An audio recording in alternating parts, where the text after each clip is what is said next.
బ్రహ్మనాయుడు గారు, ముందుగా మీకు తోటి ప్యానలిస్టులకి, ప్రైమ్ లైన్ వీక్షకులందరికీ శుభోదయం అండి. నరేంద్ర మోడీ గారు దేశ హ్యాట్రిక్ ప్రధానమంత్రిగా ప్రమాణ స్వీకారం చేసి బాధ్యతలు స్వీకరించారు. ఇది ఎంతో భారతీయ జనతా పార్టీ సామాన్య కార్యకర్తలు మాలాంటి వాళ్ళందరికీ ఎంతో ఆనందదాయకం బ్రహ్మనాయుడు గారు. ఎందుకంటే భారతీయ జనతా పార్టీ దేశవ్యాప్తంగా 3 పార్లమెంట్ సభ్యులతో మొదలుపెట్టి మూడేనా అని చెప్పి మమ్మల్ని గేలి చేసిన వాళ్ళు ఈ రోజు 3వ హ్యాట్రిక్, అంటే హ్యాట్రిక్ ప్రధానమంత్రి స్థాయికి ప్రజలు మమ్మల్ని తీసుకెళ్లారు, ప్రజలు ఆశీర్వదించారు. ఈ సందర్భంగా ప్రజలందరికీ ధన్యవాదాలు, దేశ ప్రజలందరికీ ధన్యవాదాలు తెలియజేస్తున్నామండి. అలాగే 71 మంది మంత్రులు ప్రమాణ స్వీకారం చేశారు. అది కాకుండా ప్రధానమంత్రి గారు ఒక కొత్త 2 దేశ రికార్డుని స్థాపించారు.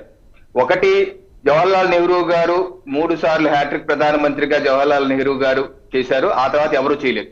సో 62 సంవత్సరాల తర్వాత భారతదేశ రికార్డుని తిరగరాస్తూ ప్రధానమంత్రి గారు 3వసారి హ్యాట్రిక్ ప్రధానమంత్రి స్వీకరించడం ఒక రికార్డు అయితే, 2వ రికార్డు ఒక రాష్ట్ర ముఖ్యమంత్రిగా 13 సంవత్సరాలు, మళ్ళీ కంటిన్యూస్ గా ప్రధానమంత్రిగా 10 ఏళ్లు, అంటే 23 సంవత్సరాలు ఈ రోజుకి ఇంకా కంటిన్యూయింగ్ ఒక వ్యక్తి ఒక బాధ్యతలో, ప్రభుత్వ బాధ్యతల్లో అలాగా ముఖ్యమంత్రిగా ప్రధానమంత్రిగా చేయటం అనేది ఒక దేశ రికార్డు. ఆ రికార్డు ఇప్పటి వరకు ఎవరు చేయలేకపోయారు. సో ఇది 2 అద్భుతమైన రికార్డులు. అలాగే 71 మంది మంత్రులు, 71 మంది మంత్రులు ప్రమాణ స్వీకారం చేశారు. అయితే 2014లో బ్రహ్మనాయుడు గారు 46 మంది ప్రమాణ స్వీకారం చేస్తే నరేంద్ర మోడీ గారితో పాటు 2019లో 57 మంది చేశారు. ఈసారి 71 మంది. సో పెద్ద సంఖ్యలో, అంటే మనకి 81 వరకు రాజ్యాంగం అవకాశం ఇచ్చింది. సో 71 చేశాము. సో ఇంకో 10కి అయితే అవకాశం ఉంది ఫ్యూచర్ లో. సో దాంట్లో భాగంగా 5 తెలుగు రాష్ట్రాలకి, ప్రధానంగా తెలుగు రాష్ట్రాలకి 5 ఇవ్వటం అనేది ఎంతో ఆనందదాయకం. వారందరికీ అభినందన శుభాకాంక్షలు. మరీ ముఖ్యంగా ఆంధ్రప్రదేశ్ లో ఒక భారతీయ జనతా పార్టీ కార్యకర్తగా నేను, నాలాంటి వాళ్ళు అందరూ, నరసాపురం ఎంపీ శ్రీనివాస్ వర్మ గారు, మేమందరం కలిసికట్టుగా పనిచేసి, వారైతే 3 దశాబ్దాలుగా పార్టీలో చాలా చిన్న స్థాయి నుంచి పై స్థాయిలో పనిచేశారు. నేనైతే 1 దశాబ్దంగా పనిచేస్తున్నాను వారితో కూడా కలిసి. సో అటువంటి వ్యక్తికి మొదటిసారి లోక్సభ సీట్ ఇవ్వటం, గెలవటం, సహాయ మంత్రి అవ్వటం చాలా ఆనందదాయకం.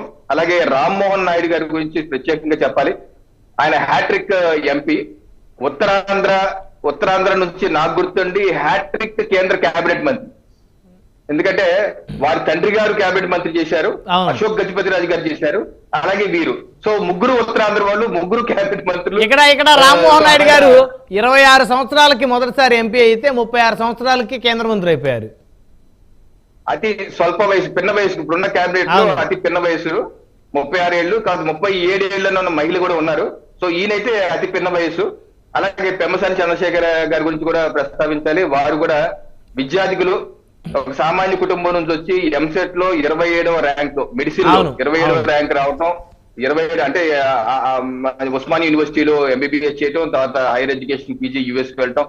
సో ఒక చిన్న స్థాయి నుంచి ఇప్పుడు దేశంలోనే అత్యంత ధనికులైనటువంటి ఎంపీ మంత్రి ఆయన. 6,000 కోట్ల వరకు దేశంలోనే ధనికులైన ఎంపీ. సో ఆ చిన్న స్థాయి నుంచి ఆ స్థాయి వరకు స్వయం కృషితో ఎదిగినటువంటి. సో ఇప్పుడు అలాగే బండి సంజయ్ గారు, మనం చూసే సామాన్య కార్యకర్త స్థాయి నుంచి ఈ రోజు కిషన్ రెడ్డి గారి గురించి చెప్పక్కర్లేదు. పార్టీ కార్యాలయంలో చిన్నగా ఉన్నటువంటి వ్యక్తి ఈ రోజు ఆ స్థాయికి వెళ్తాం. సో ఇక్కడ ఒకటి మాత్రం అభినందించేస్తున్నటువంటి అంశం ఉంది రవికిరణ్ గారు, భారతీయ జనతా పార్టీ నాయకత్వాన్ని. ఈ 5గురు ఖచ్చితంగా క్లీన్ ఇమేజ్ ఉన్న వాళ్ళే. వీళ్ళకి ఎవరికి క్రిమినల్ బ్యాక్గ్రౌండ్ లేదు, ఎవరికి కూడా ప్రజాధనాన్ని లూటీ చేసినటువంటి బ్యాక్గ్రౌండ్ అయితే లేదని నేను అనుకుంటా ఉన్నా. అవును, అందరూ మంచి వ్యక్తులు, అలాగే విద్యార్థికులు, తగ్గ సుదీర్ఘంగా ప్రజా జీవితంలో ఉన్నవాళ్ళు, హానెస్ట్ గా పనిచేసే వ్యక్తులు. ఎవరైనా సరే మనం చూస్తున్నాం ఇప్పుడు రాజకీయ రామ్మోహన్ నాయుడు గారు కానీ ఎవరు కానీ రాజకీయ జీవితంలో అట్మోస్ట్ ఏ మచ్చలేనటువంటి వ్యక్తులు. అలాగే అందరూ చాలా సంతోషం. అయితే ఇదే సందర్భంగా కొంచెం ఇబ్బందికరంగా ఏంటంటే, మా జాతీయ అధ్యక్షుడు జేపీ నడ్డా గారు బాధ్యత తీసుకున్న కేబినెట్ మంత్రిగా సంతోషం. మరి మా రాష్ట్ర అధ్యక్షుడు వారు పురంధేశ్వర్ గారు గతంలో కేంద్ర మంత్రిగా చేస్తున్నారు, పార్టీని కూడా విజయతీరాలు నడిపించారు. వారికి కూడా అవకాశం వచ్చింటే బాగుండేది. అంటే సామాజిక సమీకరణాల దృష్ట్యా వారికి రాలేదనేది, ఎందుకంటే ఒక సామాజిక వర్గానికి 2 పదవులు ఇవ్వటం కేంద్రంలో కరెక్ట్ కాదనే అభిప్రాయం వాళ్ళు ఆలోచించినట్టున్నారు అనుకుంటున్నాను. ఎందుకంటే పెమ్మసాని గారికి ఇచ్చారు కదా. అదే నాకు అదే అనిపించింది. పెమ్మసాని గారికి ఇచ్చారు కాబట్టి ఒకే రాష్ట్రం నుంచి 2 ఒకే సామాజిక వర్గం అయిపోతాయి. అలాగే సీఎం రమేష్ గారు కూడా అదే ప్రాబ్లం వచ్చి ఉంటుంది.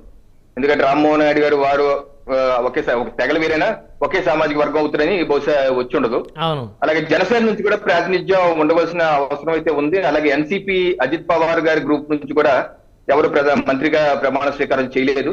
సో కాదు రవికిరణ్ గారు, మొదటి నుంచి కూడా జనసేన అంటే ఎక్కువ ప్రేమ ఉంది మోదీ గారికి, పవన్ కళ్యాణ్ గారిని ఎప్పుడు కూడా పొగడ్తలతో ముంచేస్తూ ఉంటారు. సో కానీ ఇప్పుడు ఇక్కడ మరి క్యాబినెట్లోకి, ఆయన క్యాబినెట్లోకి జనసేనని తీసుకోకపోవటం, ఆహ్వానించిపోవటం అంటే ఏం జరిగిందో తెలియదు. బహుశా మళ్ళీ రెండో విడత కూడా ఉండే అవకాశం ఉందని అనుకోవచ్చా? ఇప్పుడు నరేంద్ర మోడీ గారికి పవన్ కళ్యాణ్ గారు అంటే ఎంత దగ్గరో ఇటీవల మనం స్పష్టంగా చూసాం.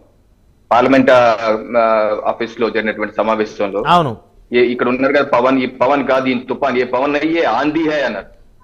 దాంతో ఒక్కసారిగా ఇది ఒకటి. అలాగే జాతీయ మీడియా కూడా గత 2 సంవత్సరాలుగా మనకైతే తెలుసు కానీ జాతీయ మీడియా చాలా మంది తెలియదు కాబట్టి వాడు కథనాలు రాసి చెప్తున్నారు. పవన్ కళ్యాణ్ గారు నరేంద్ర మోడీ గారు ఏ రకంగా పోయి అసలు ఎవరి పవన్ కళ్యాణ్ గారు అని ఎన్నో షోస్ చేస్తున్నారు. మెగాస్టార్ చిరంజీవి గారి తమ్ముడు, ఈ రకంగా అల్లు అర్జున్, వీళ్ళందరూ బంధువులు అని చాలా పెద్ద ఎత్తున సర్క్యులేట్ అవుతుంది. సో ఒకటి, మన రాష్ట్రానికి త్రిమూర్తులుగా చంద్రబాబు నాయుడు గారు, పవన్ కళ్యాణ్ గారు, నరేంద్ర మోడీ గారు ముగ్గురు కలిసి అక్కడ ఉన్నారు. వారు రాష్ట్రానికి ఏది మంచిది, ఎలా చెయ్యాలని ముగ్గురు కలిసికట్టుగా ఒక నిర్ణయం తీసుకున్నారు. దాన్ని మనం స్వాగతిద్దాం. అలాగే భవిష్యత్తులో విస్తరణలో భాగంగా జనసేనకి అవకాశం రావాలి, మా మిగతా ఎంపీలు కూడా అవకాశం రావాలని చెప్పి కోరుకుందాం. ఏదేమైనా సరే మీరు అన్నట్టు రాష్ట్ర అభివృద్ధి ముఖ్యం సార్. అవును, మీరు ప్రధానమైన పాయింట్ లేవనెత్తింది ఏంటంటే రాష్ట్ర అభివృద్ధి పరిస్థితి ఏంటి అన్నారు. సో దానికి నేను చెప్పేది ఏంటంటే ఇటీవల 2-3 రోజుల క్రితం నారా లోకేష్ గారు జాతీయ మీడియాతో మాట్లాడుతూ ఒక అద్భుతమైన విషయం ఒకటి చెప్పారు. వారు చెప్పింది ఏంటంటే రాష్ట్ర అభివృద్ధే ప్రధాన ఎజెండా, మాకు ఇక్కడ పోర్ట్ ఆధారిత అభివృద్ధి జరగాలి. పోర్ట్ ఆధారిత అభివృద్ధి జరగాలి అంటే ఆ పోర్ట్లు కంప్లీట్ చేసుకోవాలి, రైల్ నెట్వర్క్లు, రోడ్ నెట్వర్క్లు పెంచుకోవాలి, తద్వారా ఆదాయం పెరగాలి. 1. 2 మ్యానుఫ్యాక్చరింగ్ రంగాలు వచ్చే విధంగా చూసుకోవాలి. 3 పెట్రో కారిడార్స్. ఇప్పుడు కాకినాడ పెట్రోకెమికల్ కాంప్లెక్స్ ఉంది, అది 50,000 కోట్ల పెట్టుబడులు వస్తాయి.